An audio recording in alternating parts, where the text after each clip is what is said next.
Good morning, afternoon, evening, whenever you see this. This is Dee with Older INFP-A Assertive Insights. And today I'm going to be talking about NE, Extroverted Intuition, is the troublemaker. It's not the INFP when we get in trouble. And mainly as we're children and growing up and budding into our INFP personality. And I do realize that personality doesn't develop until later, and there's a debate about that, when you get your personality type. I'm just saying some things came to mind, and in NE fashion. That's my favorite function, by the way, if you haven't noticed, and some of you viewers' favorite function, and that you love to hear about. But I was asked today, how is NE for me being in the second slot, cognitive functions, and is it relaxing? Is it easy?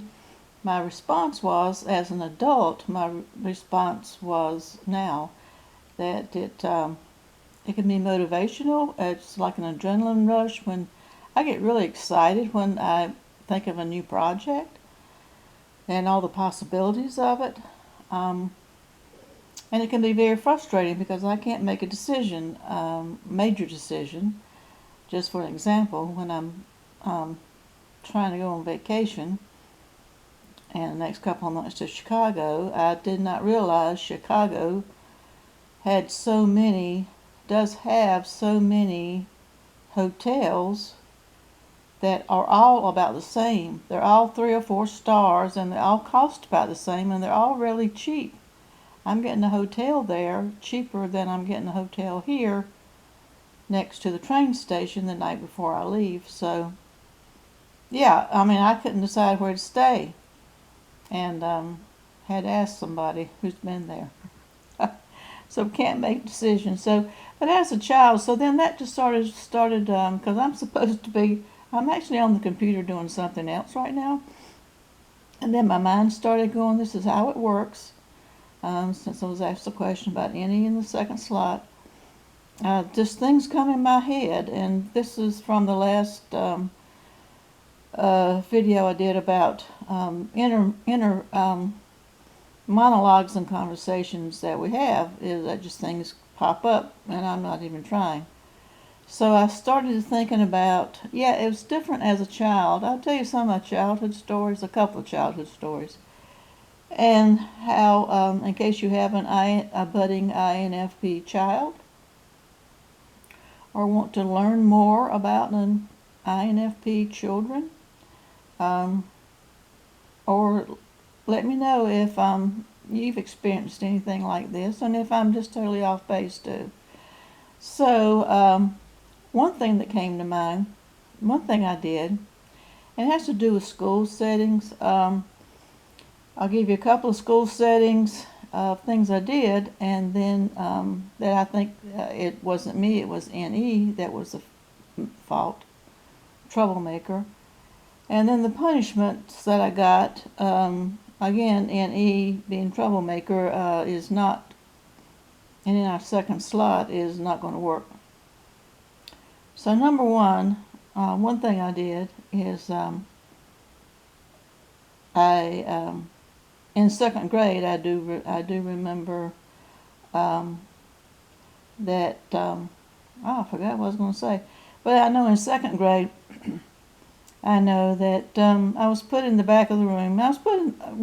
Second grade and a senior in high school, I was put in the back of the room because I talked all the time. I was disturbing people. In the second grade, I was just talking, and I was doing things that was curious to me. That came to my brain, like, those little sweater clips? I don't know if they still make them, but back in the 50s, it was like poodle skirts. And there were little sweaters that teenagers wore and women wore, but they were little clips that you put on your sweaters so you don't have to put your arms in them to hold them there. And I remember the boy behind me, and I don't know, one day I just thought, put this on your tongue, the clip on your tongue, and he wouldn't do it, and then I put it on my tongue, but I didn't let it go.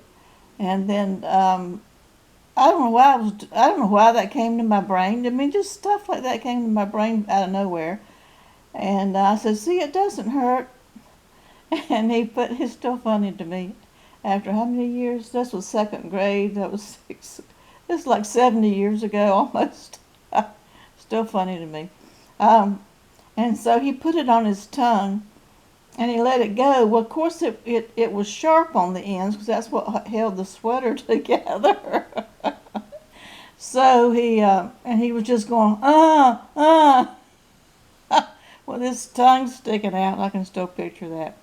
And then, of course, I got it off, and the teacher came running, and I got in trouble. And I think maybe that was what pushed it over the edge, that I had to go to the back of the room, and because I was disturbing everybody. And it was not that I was disturbing everybody, that I just couldn't sit still. It was that I would think of things to do. I don't know why that came to my brain, that I wanted to see what would happen if he put that on his tongue. And then when I was a senior in high school, I didn't want to be there, and I was only there for one credit, and that was the English credit. I could have graduated my junior year, but that wasn't done where I went to school, in that school system. And that was breaking with tradition, and I asked my mom if I could. I said, "Why do I have to go the whole year for one credit, and everything else is elective? I've got enough credits. Can I just get out of here?" And she was like, "No, you'll be too young to go to college. You're not socially mature enough." I'm in my 70s. I'm not socially mature enough now to go to be out there in the adult world, so I don't know what she was thinking.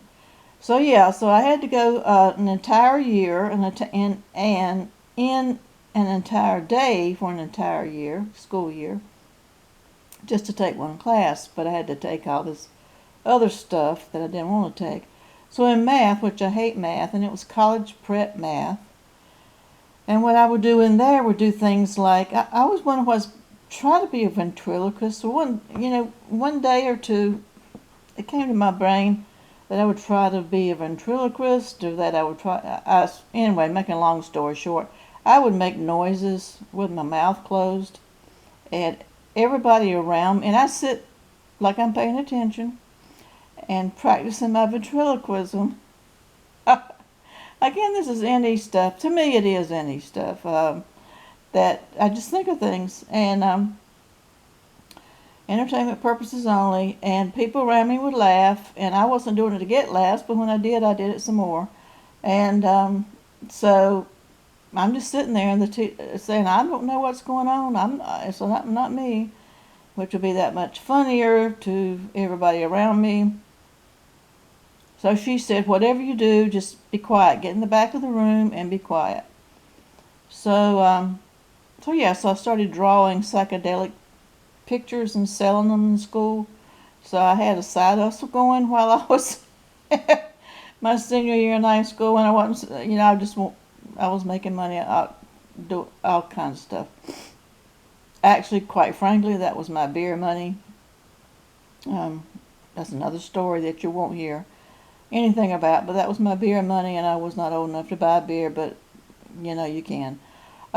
So anyway, I was put in the back of the room. The worst thing I probably did in school, that I'm going to blame NE, is the problem. Not me. It's NE. Was when I was probably about in 4th or 5th. I'm going to say it was 7th grade, but it couldn't have been 7th grade. Maybe 6th grade. We always had to take standardized tests at the end of the year. We took a reading test, and we took I don't know, maybe it was a math test. Everything was reading and math when I was going to school. And I hate standardized tests. I don't test well. I don't know about you all, but I just have a feeling INFPs don't test well. I can't, it's like I don't think outside the box. I don't even know where the box is. And how can you pick a right answer? My answer is it depends. There's no right or wrong. There's a gray area. There's a lot of possibilities. That is the NE part there. There's a lot of possibilities. So I didn't want to take this 1 year. It's end of the year school contest like they have now. And to figure out what your placement's going to be for next year. I think maybe this was 6th grade. And so I decided, I wondered, when the teacher was passing the test paper out, I was wondering, in my head, it just came in my head, I don't know where, what would happen if you answered all the questions wrong? What would they do? So I asked the guy, and I don't know why I'm always trying to get guys to be my partner in crime. So the guy in front, next to me, I said, let's just do that. And he's like, okay, we will. So I did it for a long time, and long enough to be committed into doing it, because I looked over at the guy who was supposed to be doing it with me, and he was answering them right, and he was not following the plan here. So I was the only one. I thought, oh my gosh, I've got to continue. And then I got a little scared. And I thought, well, I've got to continue with this because I've answered too many wrong, I'll get a low score. Might as well just continue. So I did that, and yeah, I was the total nut of the whole town. I caused a ruckus in the whole state. The State Department of Education had to get involved because it was so low. I graded so low they were going to put me in the class with the mentally handicapped, or back then it's inappropriate, but back then it was called like the mentally retarded class, and it was those with severe mental limitations, because back then everybody was in school. You were just in different classes, but everybody came to school, and they didn't have special schools like they do now. All these different types of schools they didn't have back then. And they were going to put me in that class, and I thought, well, that'd be cool because I probably make straight A's. I won't have much to do. It didn't bother me that they want to put me in that class. I mean, like being like INFP and laid back, that's less work I have to do. But my mother thought differently. My mother taught at that school, so all of her reputation to her was riding on how I acted for some reason. So normally I get a real bad spanking when I get home, but this time she cried. She was too upset. She cried. And she talked to me about it, and I went to the principal's office, and my mother and the principal and myself, and they talked about it, and wondered why I did it and what I was up to. And I just said I just wanted to know what would happen. I'm just curious what happens if you answer them all wrong. I must have done really well if I did the worst in the state history. I did the worst in the state history on this test. So I do have some claim to fame in town. That's why I don't go there anymore.